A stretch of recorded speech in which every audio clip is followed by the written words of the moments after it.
Well, we'll go ahead and get started. So I'm Amber. With me, I have Grant, Laura, Sarah, and Kevin. We're part of the customer success team, and we're really excited to have you guys here today and guide you through the session. So welcome to Trey Labs. Some of you have joined us before, so you've seen the slide, but we're going to go over a few things just to familiarize everyone with how the session will go, and with just some of the information around Trey Labs. So what is Trey Labs? Trey Labs is an enablement session tailored for customers to provide you with the knowledge in order to help you better leverage the Trey platform. So each week we're going to come up with a new topic to cover, and then we're going to walk through all that material together to help you guys learn. So like I said, each week these sessions are held. Currently they're only on Fridays at 3 p.m., but we're looking to expand this so people in different time zones can have access to joining these sessions as well. And we don't restrict who can join. We just tailor the information to customers because a lot of the time it's going to be building, so you'll need Trey access. And then for like what level you're at with building in Trey, I think that anybody at any level, so everybody's pretty much inclusively invited. So how can you access the resources? As long as you've registered within the calendar invite or through the link with the invite, you'll be able to get all the resources. A lot of you have already accepted the Slack invite where I will be posting the day of all of the slides and the PDF that you can follow along with.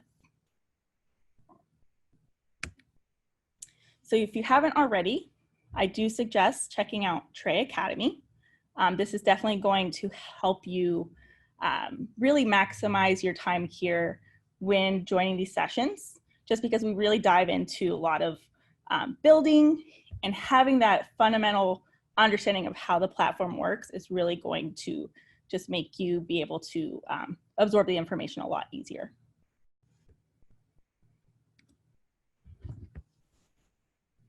So our sessions are broken down into the structure. We're going to build in sections. We'll build everything out together. We're going to test each section. And then after each section, we'll leave time for questions. So if you get stuck along the way, like I said before, just raise your hand and somebody will reach out and help you get unstuck. In the Slack channel, there's also the PDF that has all the information that we're going to be going over. So all the fields, all the connectors, everything's already in there for you.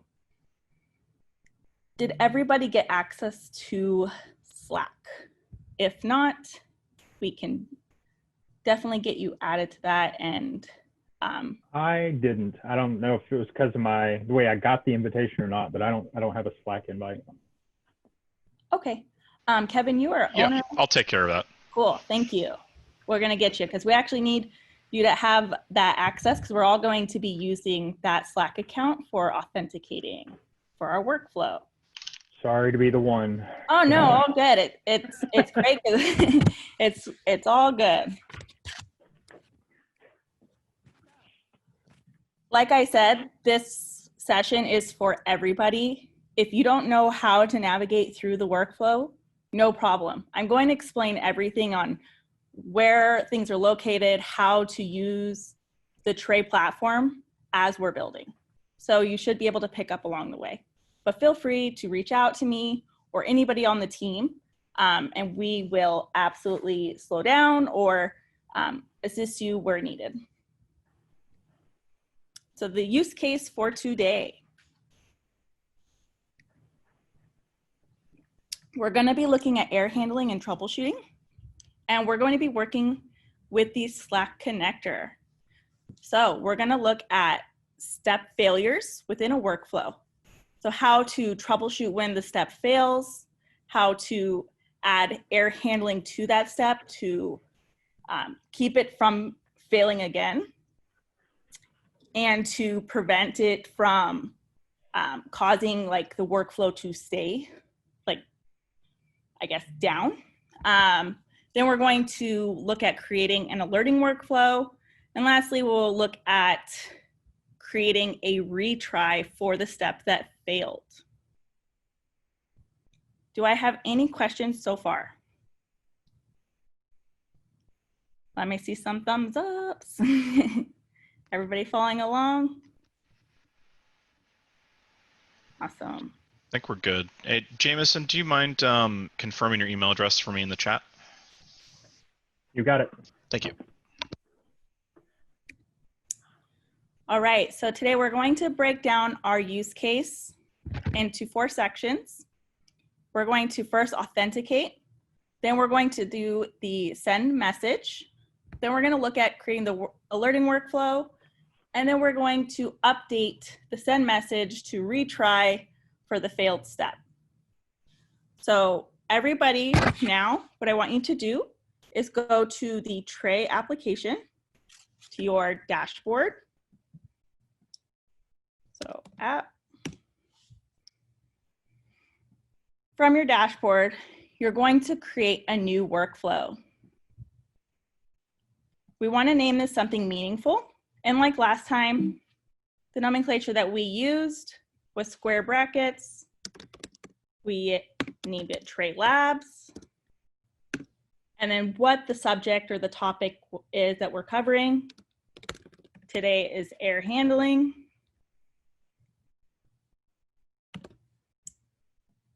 Many of these because I've been testing. So this one is air handling, and we're going to be working with the Slack connector. So we'll name it like this. And then what you'll do is select who can have access to this workflow.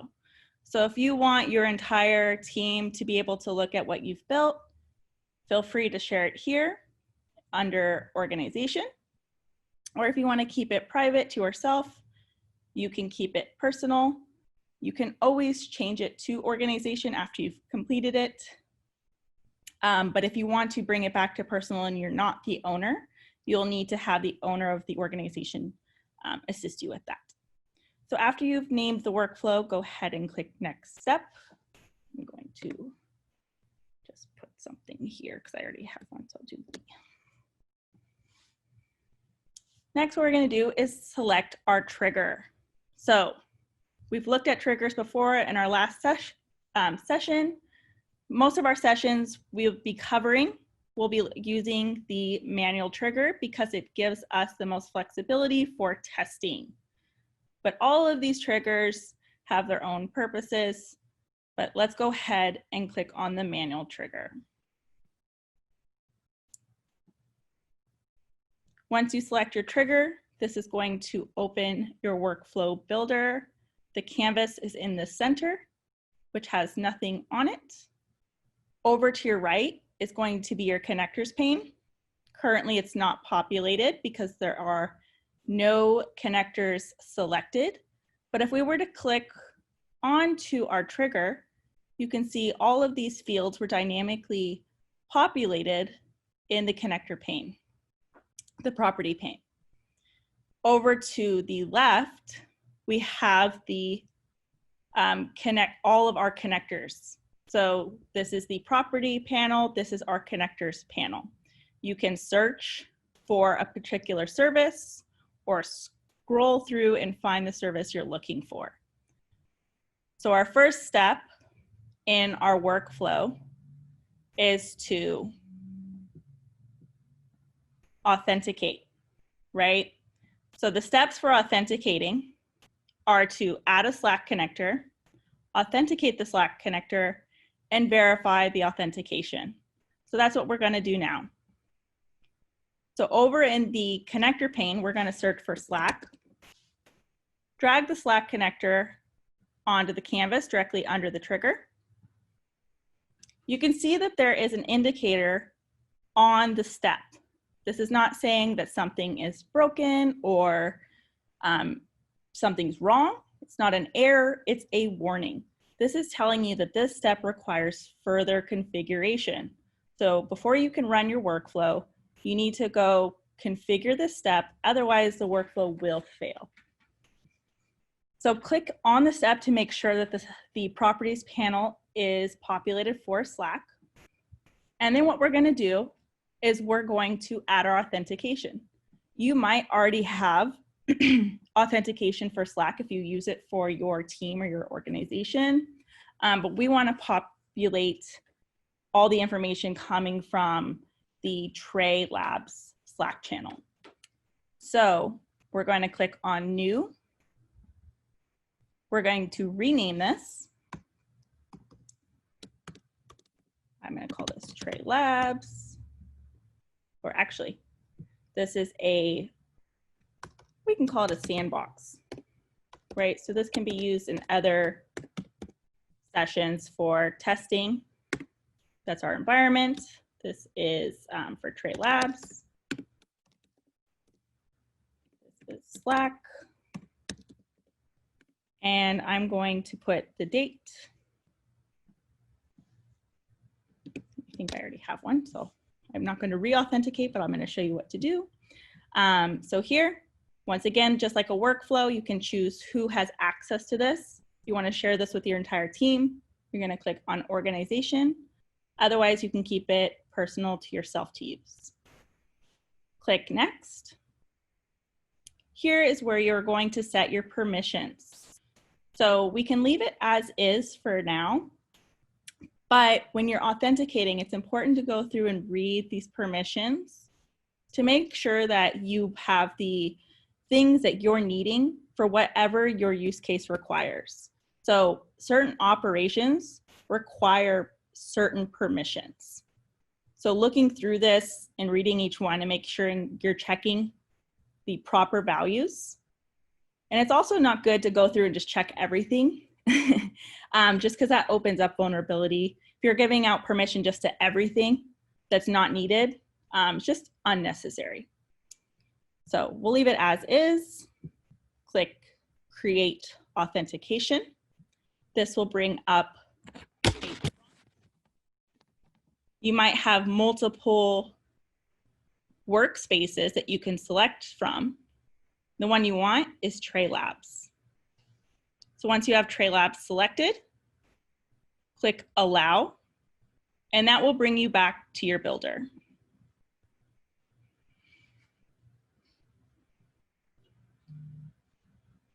All right, is everybody following along so far? Was everybody able to authenticate? Woohoo. Cool. Next step is to change the operation. So we're going to change the operation so that we can test out our authentication to make sure that it works. When testing an authentication, I generally will use a list operation because it doesn't require any major configurations. It's just a simple select the operation and then run the workflow. Where sending a message, there's additional things I might need to configure. So I'm going to go and look for a list operation. You can either scroll through or type in. I start to type it in. It shows me all of the list operations I have. I'm going to list the channels. I'm going to click out of the properties panel to make sure that the workflow is saved. And then I'm going to click Run Workflow in the bottom right corner. Then I'm going to navigate to my debug logs in the top center. Clicking on the toggle is going to now show me my debug logs. You can see here, this is where all the executions for every time your workflow runs will show up. Each one is date time stamped and color coded if it was successful, if it failed, if it was stopped, or if it's still running. Green is successful, yellow is still running, red is failed, gray is stopped. And then it will also show you a little message here as well. You can click into the execution, into the step, to then inspect the inputs and the outputs. So we can see that this was successful, and I can see all the channels that are public that I have access to. Was everybody able to successfully make this request?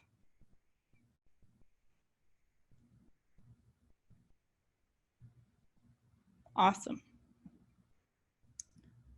So back in our slides, the next step, what we're going to be doing is looking at sending a message through Slack. So what this is going to require is adding a data storage, adding another data storage, updating our Slack connector, adding error handling to our Slack connector, and then adding a terminate connector. So back in our workflow, I'm going to add all of those steps. So in the connector pane, look for data storage. I'm gonna add 2 of these on here. And then it wanted the terminate step. So I'm gonna look for terminate, and you can drag that below your Slack step. So the first thing to do is we're gonna click into the first data storage step. In the data storage step, what we're going to do is we're going to set a value. So we're gonna set a value here, and what this is doing is we're going to use this to hold our Slack channel. Typically, this wouldn't be like just us hard coding it in. Maybe this is coming from another service or a database that is feeding a channel in. So maybe an example being on somebody's first day, their ID of their channel, their direct message channel, is sent to the workflow and then stored in data storage to then send them a message. So that could be an example of why you would store that value here. So the key, I'm going to call this Slack channel. The value, I don't want to actually give it a value because I want my step to fail. So I'm going to give it some arbitrary value of like error. Finally, I want to rename my step. And this is really important because if I were to go into this workflow, even if I'm the builder, it's hard for me to decipher what these steps are doing. They look identical. So as a viewer or contributor, it's important for me to go in, label my step so I can get an overview what each step is doing without having to click in to get it to look at the operation and try to understand what's happening. I can just look at the title and say, oh, I'm setting a value here. So set, oops, minus the typo. So I'm going to set a value as my operation, leave the scope the same. My key is Slack channel. My value is error. For our second storage connector, the operation is going to be get value. So we just set the value, and with the data storage connector, when you set something, you can't set it and use it. If you set it, you then have to get it. So you can set it and get it. If it is something that could be just used as a default value, you could always set it as a default value, but I'm using this as an example that this is being set from some other service. So here I'm setting it and then I want to get it. So get value is my operation, scope I'm leaving the same, and I want to use the same exact key that I used here, which is Slack channel. So you can either type it back in or copy and paste. You can leave this default value as null. Now let's rename this.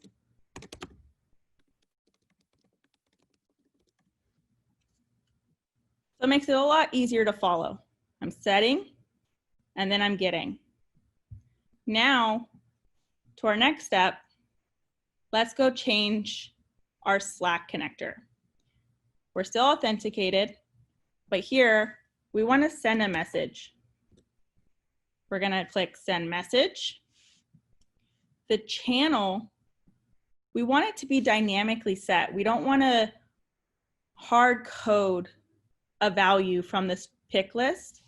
We want to use our JSON path to dynamically set the value here. To do so, we use the connector snake up to our get value, our get Slack channel, release, and this is going to give us an option for the value. Using the connector snake, it's only going to allow you to grab values that meet the data type that it's expecting. So this is expecting a string. This is expecting a string. So you can only put a string here. So if the output was a list, I would not be able to set this as a list. And then I can show you here where I was setting, I'm unable to grab a value from set. I can only give a value from a get. Next, I'm going to have a message. This can be anything.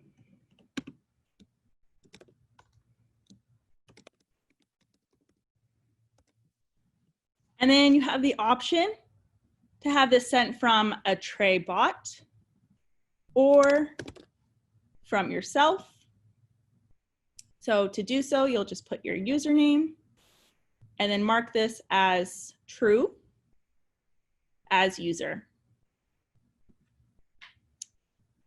So now we want to test this. We want to see what's going to happen. So what we're going to do is we're going to go down and run the workflow.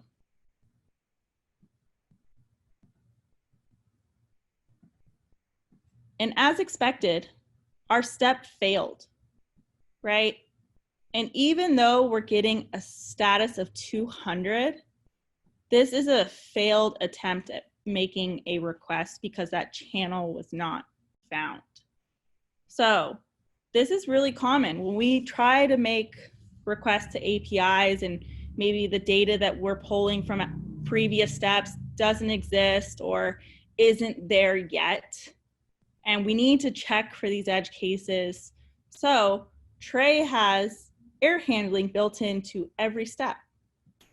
I'm sure some of you are aware of this, but if not, what you do to use it is you click on to back into the connector, scroll to the very bottom, and here you can see error handling.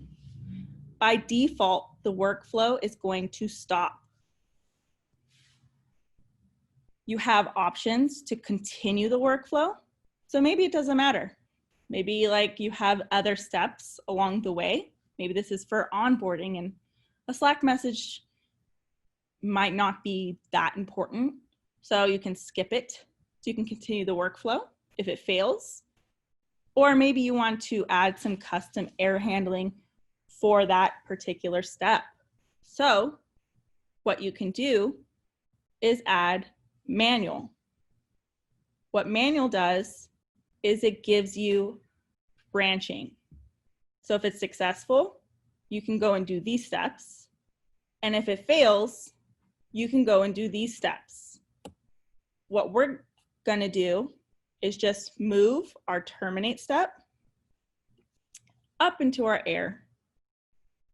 And one last step for our Slack, which I forgot, which is important. We need to rename our title. So this is to send a message. And then our terminate, we don't need to change anything. It's just going to stop the workflow from running. Obviously, there's nothing at the end, but we want to see the difference between the branches. So having this here, we'll be able to look at the logs and easily see the terminate there. So I'm going to say stop workflow. That's what the terminate does. So if we had other steps below, this would just stop here and not continue on. Going to run the workflow again. We can see that it was terminated. you can see that this failed, but it didn't stop the workflow.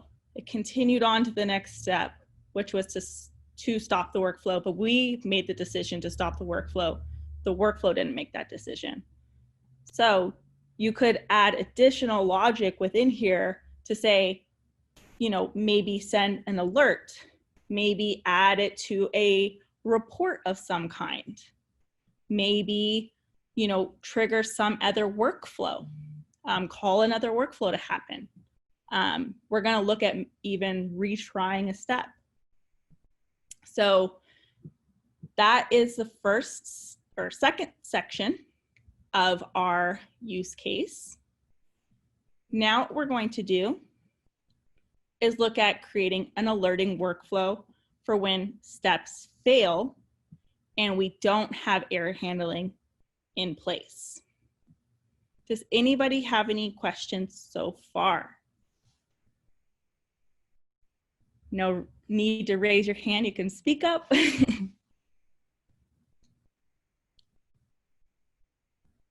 Cool.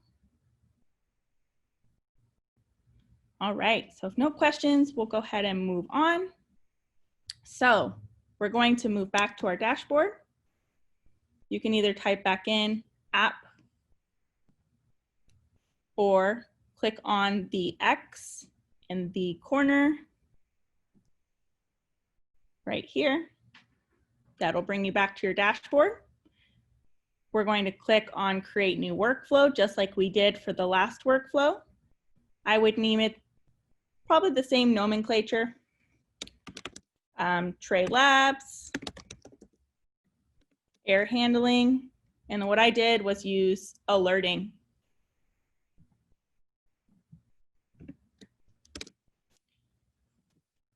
Once again, you can select who has access to this workflow. So if you want multiple people to be able to use this alerting workflow, maybe they can use it for their workflows as well. You can share this organization level or keep it personal and use it just for your workflows. Click next. Here, what we're going to do is select our trigger. So we've been using the manual trigger. Now we're going to take a look at the alert trigger. So go ahead and select the alert trigger. Press create workflow. This will open up your workflow builder with the alerting workflow inside. So what you do with your alerts is completely up to you. Whether that be send a Slack notification, add additional logic to say like, well, what workflow failed, maybe what step failed, what's the error message.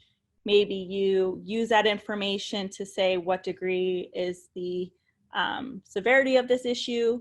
Maybe it's to text message somebody. You have the flexibility within all these connectors to handle those errors here. So what we're going to do is just leave it as is.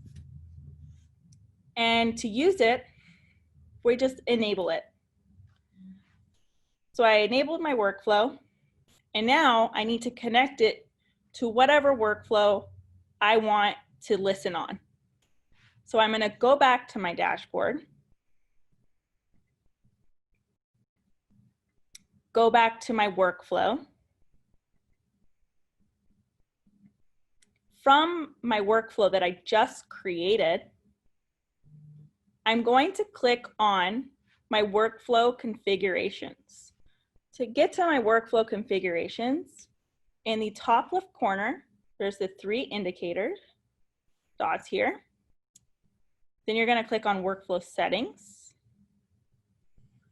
Under the general settings, you can see that you have an alerting workflow dropdown. So select the workflow, or select the alerting workflow that you just created, and then press save. Awesome. So let's go back to our slides. I've got a quick question. Yeah. So does that mean that you can only have one alerting workflow per other workflow? you can only have one alerting workflow per workflow, but you can have as many alerting workflows as you want. So you can have one per workflow, or you can utilize the same alerting workflow for every workflow you have, and then just do some kind of branching logic if you would like to utilize like different logic for depending on what workflow failed. So say, you know, workflow A failed, I want it to go to John Doe, but workflow B failed, it should come to me. So you can add that logic, or you can have specific workflows, alerting workflows for specific workflows, right? So it can be one-to-one. Does that answer your question? Mm-hmm. So the steps we did were create the workflow, use the alert trigger, we enabled the workflow, and then we used it by connecting it to our workflow. So one other thing that I'm going to show you, not everybody has access to because you need to be an admin or an owner, is account level. So in your organization, if you're an owner or you are an admin, you can go into your settings and you can set up an alerting workflow for your entire account. So this is across everybody's workflows. This is really great. So if things are failing, you're not accumulating unnecessary tasks. You have control over that. You can keep an eye on things, get alerts when things are failing, stay on top of things, get things taken care of. Not everybody has that option though, so we're not going to look at how to create that, but it would basically be the same setup here. So let's look at what that looks like when a workflow fails. So back in our alerting workflow, it's enabled. Obviously nothing's failed, so our logs are clear. I'm going to go back into my workflow that should fail.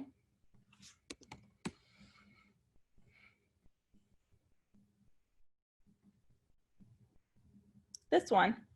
And we're going to look at one thing that we should be aware of when using error handling. So when you're using error handling, this will not trigger your alerting workflow. So if your step fails and you have error handling, because you have decided to take over that failure, the workflow will ignore it, and the default behavior to then go to the alerting workflow that if you have one set up will not run.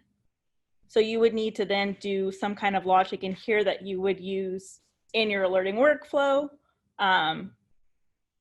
Just be aware of that.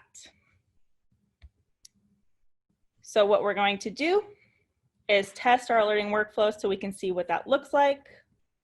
What I'm going to do is move my terminate step down, click into my Slack connector, scroll down to my error handling, move it back to the default of stop workflow. Wait for the step to save, run my workflow, navigate to my debug logs. I can see that the step is retrying on its own. It's failed, it's red, even though it's retrying. We do retry a few times. But I can go to my alerting workflow to see what's going on, to see if I got that notification. So I'm going to go to my dashboard, navigate to my alert. I think because it's retrying.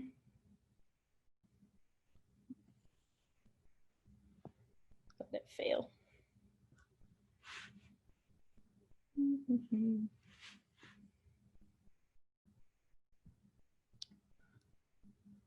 We'll let it fail. So we'll come back and look at our alerting workflow in a little bit after it fails. I'm going to set this back to manual as we had it and just move this back. And we're ready to move on to our final section of the use case. Does anyone have any questions for me so far? Very good.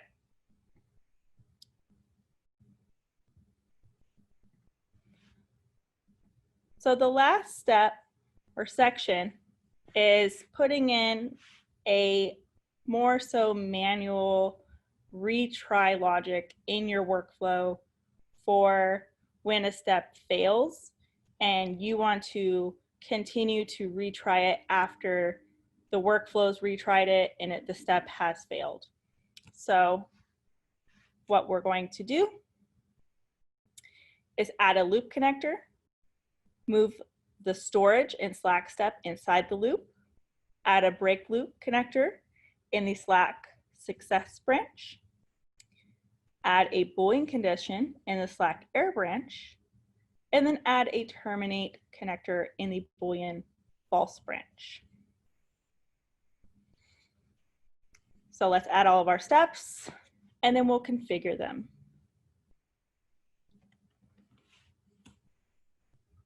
So right here, I'm going to add my loop, and it said to add my data storage. So the data storage I'm going to add is my storage 2 and my Slack connector.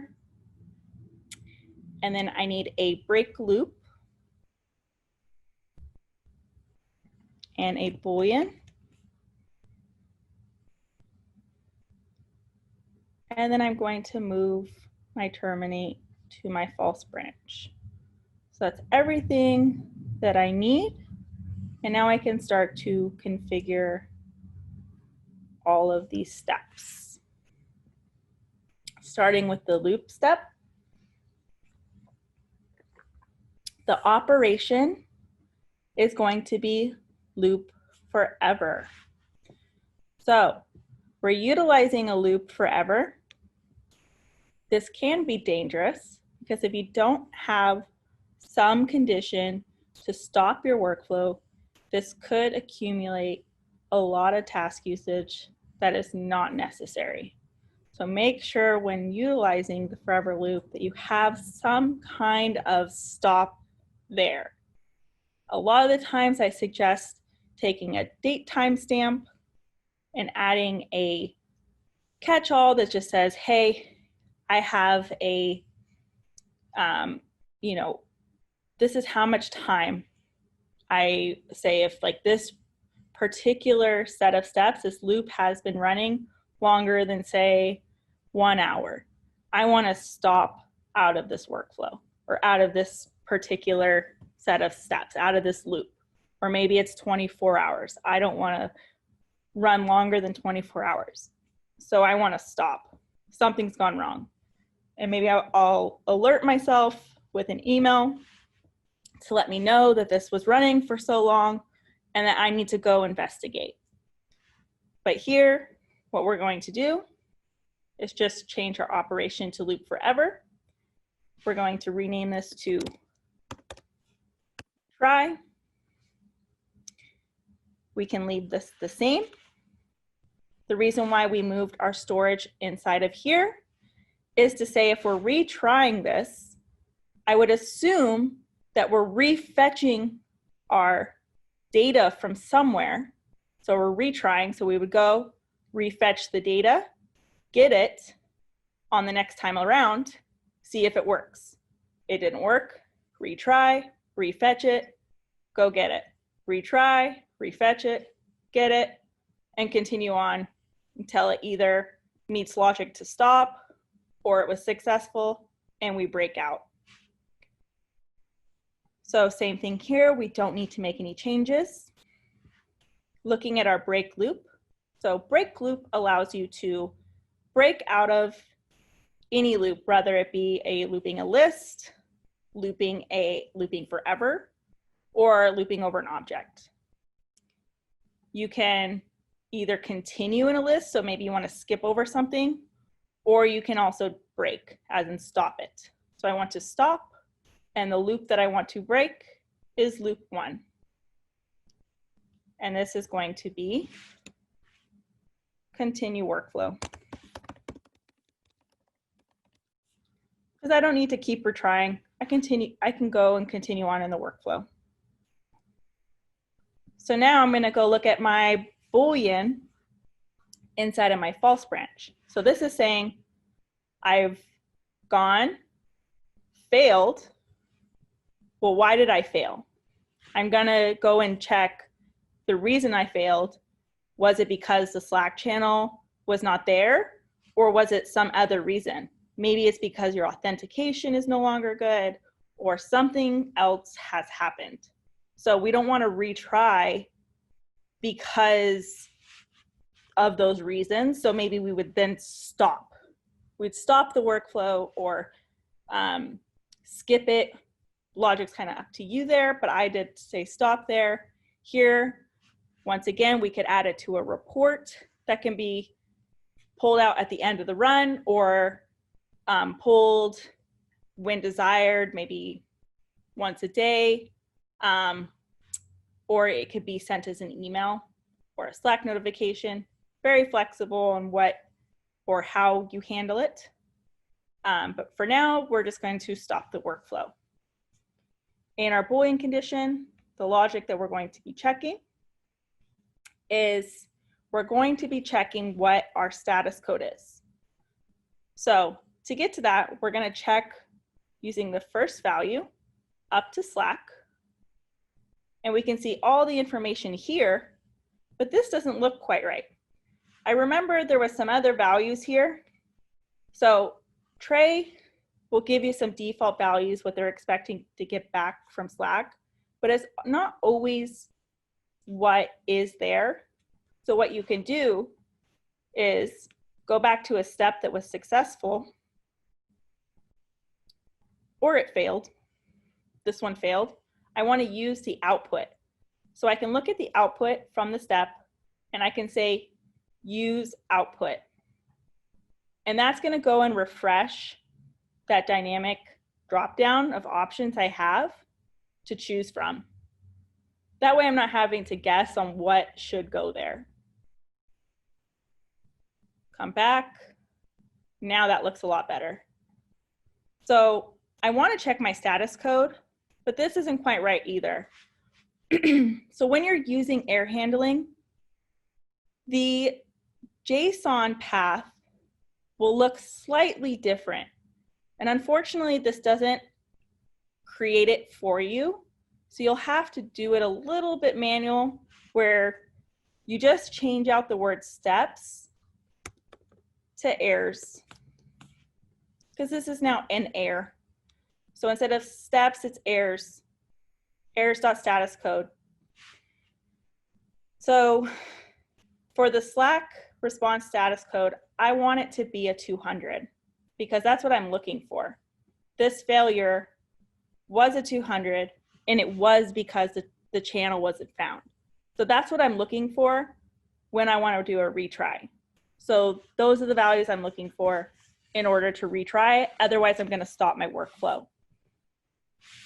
So here, I'm going to change my data type by selecting on this dropdown, select a number. You can tell if something's a number or a string. Clicking here, the color would be red, and it would be wrapped in quotes if it was a string or text, where here it's green and there's no quotes. So I know that I need to change the data type to being a number. So here you have the option to change your data types for each input. I select a number and then I typed in 200. So I don't want to check just on 200. I also want to check on my actual error. So I'm going to check if my error is equal to the channel wasn't found. So once again, I got to update this to errors. Come back here. I'm going to copy this so I know it's exactly the value. So it's 200, and this value is channel not found. So now this is saying both of these values have to be equal for this to continue on because I'm using strict. I can then add an additional condition here to say, hey, if I've been trying for, maybe the loop has gone 5 times. I've already retried 5 times. Then I want to not. So I can do that here by saying index is not equal to number 4. So the reason is loops start at 0. So if we count up, 5 would be 4. So I don't want to get to 5. I only want to run up to 4 times. So it's not equal to 4 would actually be 5. If you wanted it to run 5 times, you would do this, because this would actually be 6. So this is saying as long as it has not already tried 5 times, the reason why it failed is because the channel wasn't found and the status code is 200, I can go ahead and retry this. Inside of your retry, or inside of your true branch, is where you would add some additional retry logic. But here, let's go ahead and change our title to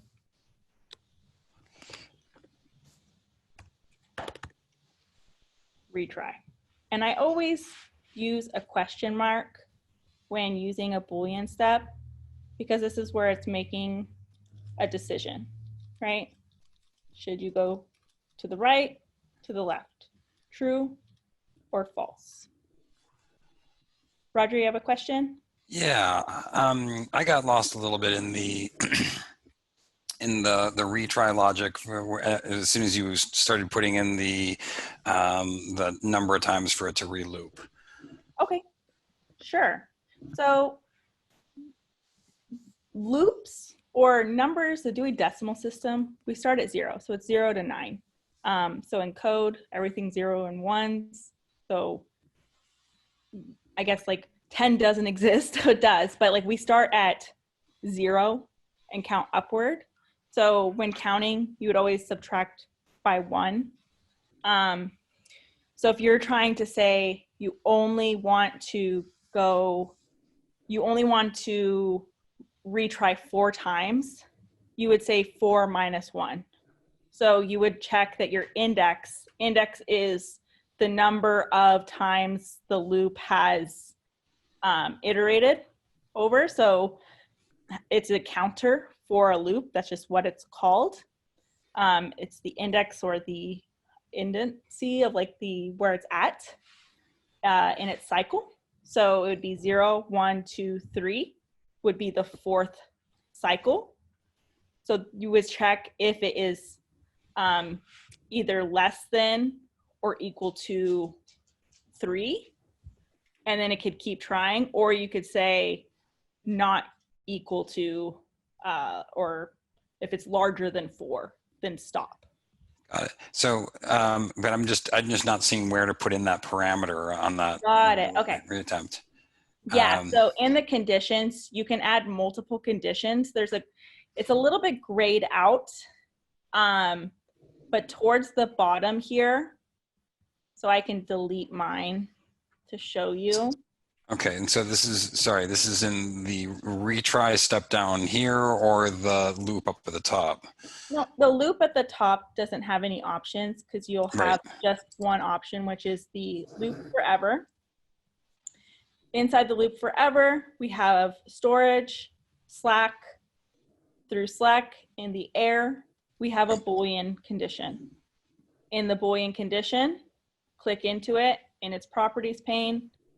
We have an operation of Boolean, which is true or false, checking if something is yes or no. we have conditions. By default, there's one, but you can add multiple here by clicking add condition.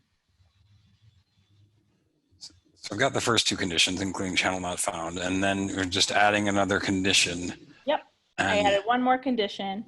And then what I did was the first value was a JSON path up to index, which can be found inside of the loop.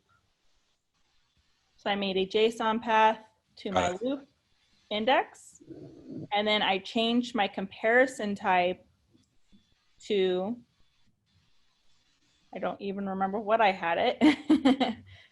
You said not equal to. Yeah. Not equal to. 5, I think. Or that doesn't. However many times you want. It could be any number. Up to you. And just make sure that you're changing your data type to a number. This is really important because it's doing a comparison, so it's literal. So if you're comparing a string to a number, they're never going to match each other. They're never going to be equal. got it. Thank you. Mm-hmm. And what you can see right now, what I'm doing, I'm sure some of you guys have seen this, but I'm just undoing the changes that I made, which was to delete the conditions I had. So I don't have to rewrite them, but at this point, I think it might have been less steps for me just to rewrite them. There we go. Maybe not. If it's a lot of steps back too, you can also just use your history to roll back further multiple steps over. So to do so, you can just go into view history, and this allows you to roll back like based off of a time period. This is a little bit more like version controlling. So I have my conditions. This is saying I'm going to keep retrying as long as these conditions are met. In here, this is where logic would happen if, like, say this is the Slack channel is being pulled from a database or some other system. Maybe it's even being pulled from Slack itself. And then I would then update my storage step to then be regrabbed. We don't need to do that. We're just going to let it run the 4 times and try and fail and fail and fail. It's never going to work. But the purpose of this is to show you that you can retry it. Inside of here is where that logic would be to then go retry and fetch the data to see if it's available there. So an example here would be maybe in Salesforce, you're waiting for a record to be updated. Sometimes that takes some time. So maybe you want to try for 30 minutes to see if that record has been updated. Or when you're utilizing the HTTP connector, sometimes with particular endpoints, you need to keep trying to see if you get some data back, or if you're doing some kind of batch querying, you need to keep retrying to see if the query is complete.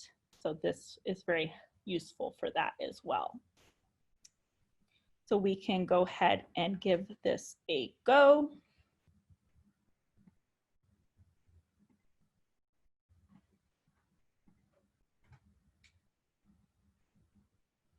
And we can see that the workflow has stopped.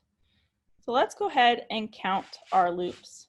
So we have 1, 2, 3, 4, 5, 6. So how many did I put in here? I think I put 5. So the reason I'm showing this, I think I showed this to you guys last time. Every time you add a loop, it's going to loop one more than you're expecting, but the final loop is just an evaluation to see if it needs to continue or not. And that's why you would see continue versus it actually having like information. I think actually in here, this one is a loop forever, so you won't see that here. Yeah, so loop forever won't do that, but a loop a list will have multiple, it'll have one more loops than you're expecting, because it's going to go back and check, like, is there more items to pull from? But yeah, I forgot we're using a loop forever here. So when you're using a loop list, it would say continue. You wouldn't have that here. In our retry, I checked to see if 4 is not equal to 5. It's not, so my logic here needs to be updated. All right, any questions? I have a question. Yes. And it's just like something that's not really that relevant to the use case. Well, kind of relevant, but I'm just curious why, like, what's the significance of the 200 error? Is that like, what does that mean? And sorry if it's like a noob question. Yeah, no problem. So there's different status codes. They're treated differently. And when you're building, you want a 200. 200 is good. Like, you know, that's why I'm surprised to see a 200 from Slack for this. I would expect to see, you know, not found, like a 404. Like when you go to a website and you see 404 not found, I think that's the most common one that people come across. But a status code is a code given back, a response given back from the application that you're making a request to. So it returns not only the information that you've requested, but the status code along with it. So you can also check, here's the data I got, but also the status. Okay, thank you. Mm-hmm. And then with all of our connectors, we use the status code to make an evaluation if a step was successful or not. So this step, it fails correctly, even though this is 200. I believe Slack is still returning an error to Trey, so it does still fail properly, but it is interesting to see that the status code is at 200. Awesome. Well, we do have a little bit of a time. I can show you guys how to utilize the date time helper if you'd like to see if instead of using a counter for your retry, you can let it run for a certain amount of time. Are you guys interested in seeing that? Sure. And I hate to be the guy who's not getting it, but I also didn't, for some reason, mine didn't go through the actual loop, the initial loop, the main retry loop. Seems like it's not, I'm missing some parameter or something like that. Okay, in the operation, what operation did you select?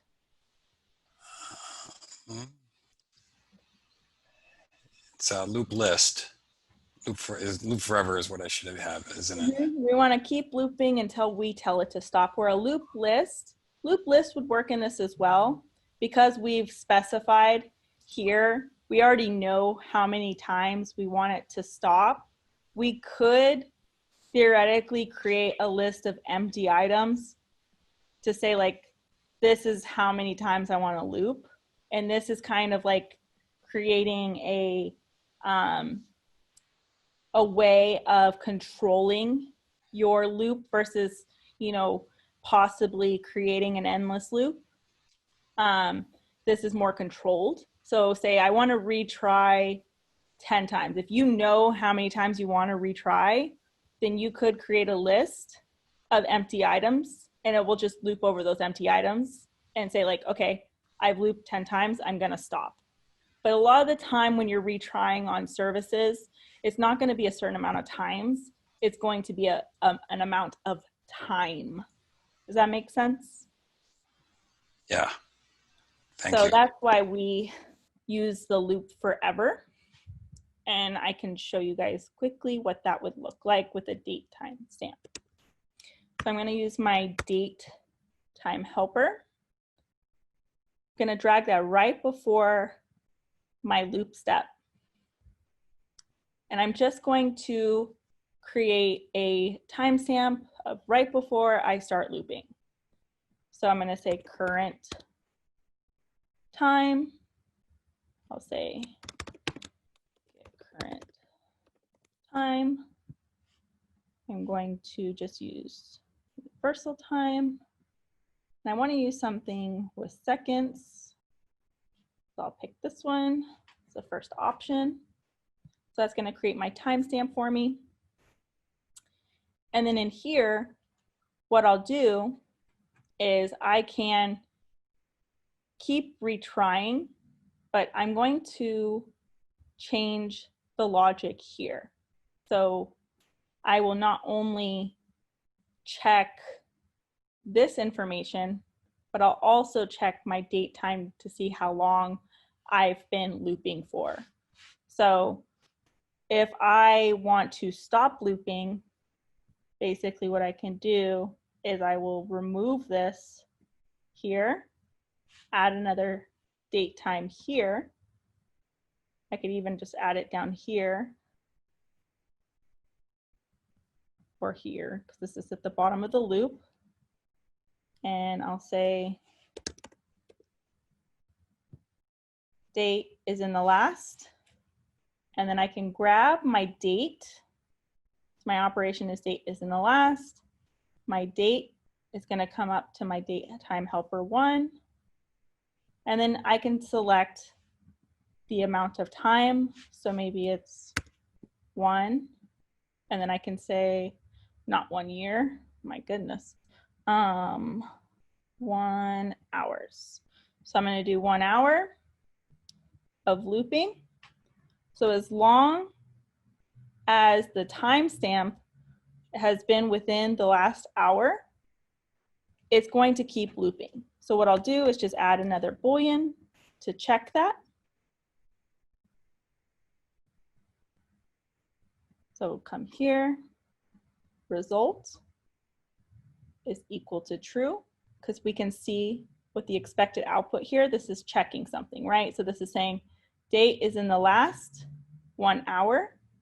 This output is going to give us a Boolean. We can see here, because it gives us the data type, and I can see that this is a check mark. The more you work with our tool, you'll be able to familiarize yourself with like these little icons, like this is showing that this is an object. This one is showing as a Boolean. And it matches with what you see when you look at some of these drop downs here. Let's see one with the Boolean in it. I think maybe this one has a Boolean. There you go. So Boolean is true or false. So I can recognize that this is going to give me either true or false value output. So I can come to my Boolean condition and check if a value is true. So I'm going to say my output from this evaluation, if it's true, that means my loop, my retry loop is still valid, and I'm going to keep going. Otherwise, it's invalid, and I'm going to either break the loop or I'm going to stop the workflow and notify somebody that something's gone awry and they need to look into it.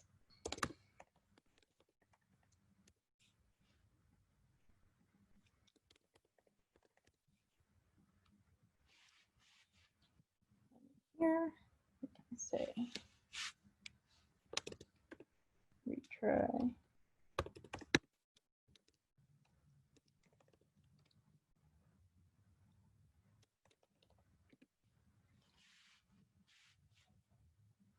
And there it is. Everybody following along with that one? So it takes a few more steps, but it gives you a little more control over how long a loop is going versus you hard coding in how many times. So this is giving you more of like a try catch kind of scenario. Awesome. Well, that's all I have for you guys today. I can open up the floor for questions around the platform, anything you'd like to see, and I can share my screen, dive into anything you guys would like to look at.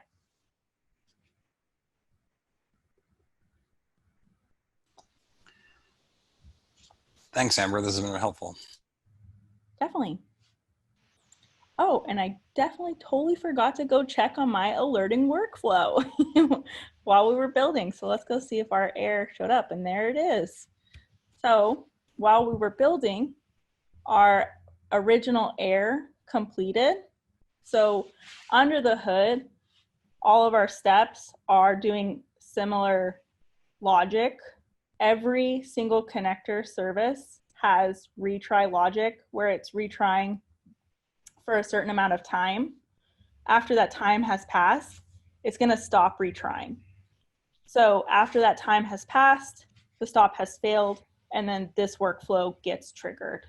So we can add more time to that to keep retrying with this, or you can just stick to the amount of time Trey gives and then add your logic in. This is just something extra here. So looking at our alert and what we have available to it, let's go ahead and expand.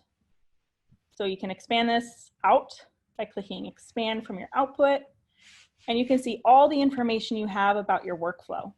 So you have the ID of the workflow, the URL of the workflow, the title of the workflow, the step that failed, even the log. So you can get to the log of the failure, the connector, even with the version, the user, which is me, and we can see the error response, and then the timestamp. So we have all this information to work with. This is going to help us quickly troubleshoot our workflow and allow somebody to quickly go in, jump into the workflow and fix the problem so that we can get our workflow up and running again.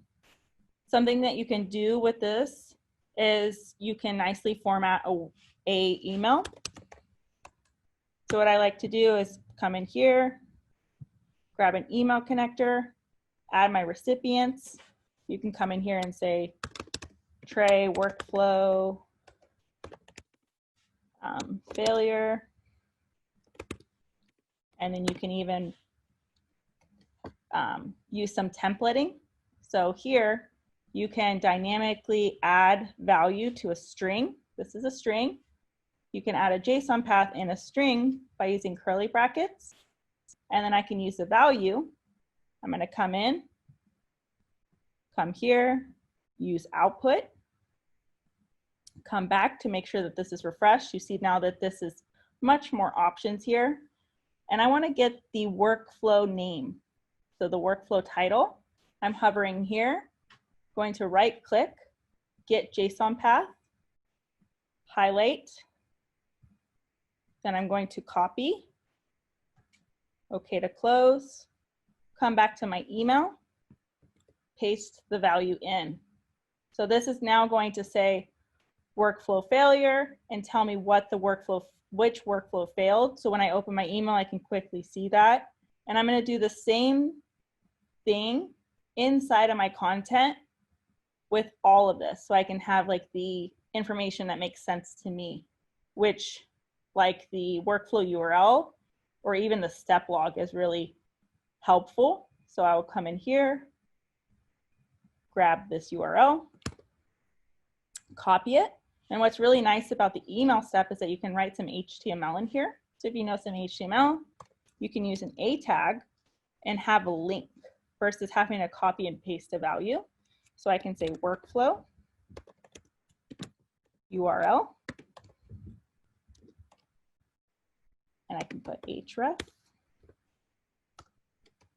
and then paste the value in. But remember, anytime you're using a JSON path inside of text, make sure you use your curly brackets, and then paste the value. So this is actually going to show up as a clickable link in my email to make it really easy for me to navigate back to my workflow. Can we test it? Yeah, let me stop sharing and then I'll open the email. Let me put my email.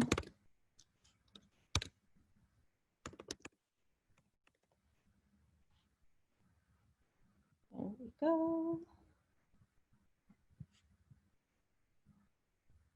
Open it. Let it replay. It was successful. I felt my phone vibrate, so let me get into my email really quick.